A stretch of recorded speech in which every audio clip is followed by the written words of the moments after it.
हाल ही में केंद्र सरकार ने चीनी की बढ़ती कीमतों और बाजार में संभावित जमाखोरी पर नियंत्रण के लिए देश भर के शुगर डीलर्स पर नई स्टॉक लिमिट लागू की है। ये व्यवस्था 1 अगस्त से 30 नवंबर 2026 तक प्रभावी रहेगी। इसके तहत कोई भी डीलर किसी समय 4000 क्विंटल से अधिक चीनी नहीं रख सकेगा और मिल या सप्लायर से प्राप्त स्टॉक को 30 दिनों से ज्यादा रोककर नहीं रखा जा सकेगा। सरकार ने यह आदेश एसेंशियल कमोडिटीज एक्ट 1955 और शुगर कंट्रोल ऑर्डर 2025 के तहत जारी किया है। इस कार्रवाई की जरूरत इसलिए पड़ी क्योंकि देश में घरेलू खपत के लिए पर्याप्त चीनी उपलब्ध होने के बावजूद एक्स मिल और रिटेल प्राइसेस तेजी से बढ़ रही थीं। डिमांड और सप्लाई के वास्तविक आंकड़े इस बढ़ोतरी को पूरी तरह सही नहीं ठहरा रहे थे। जांच में सामने आया कि कुछ ट्रेडर्स, डीलर्स और इंटरमीडियरीज बड़ी मात्रा में चीनी रोक रहे थे।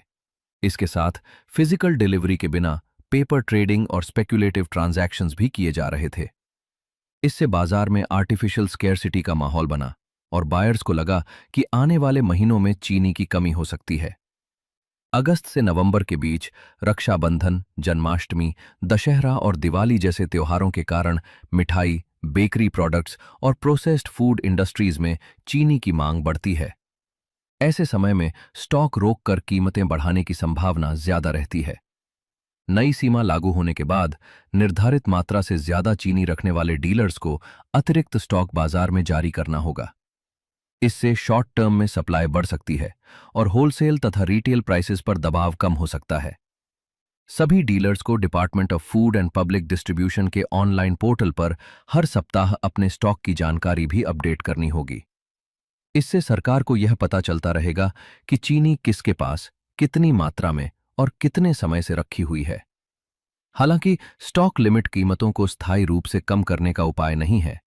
चीनी की आगे की कीमतें sugar cane production, monsoon, ethanol diversion, export policy और मिलों के मंथली रिलीज कोटा पर भी निर्भर रहेंगी।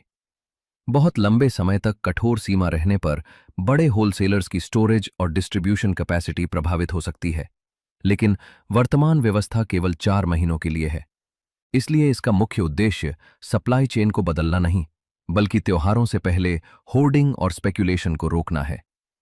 कुल मिलाकर यह कदम बाजार में वास्तविक उपलब्धता बढ़ाने, कृत्रिम कमी समाप्त करने और उपभोक्ताओं को अचानक होने वाली महंगाई से बचाने की कोशिश है।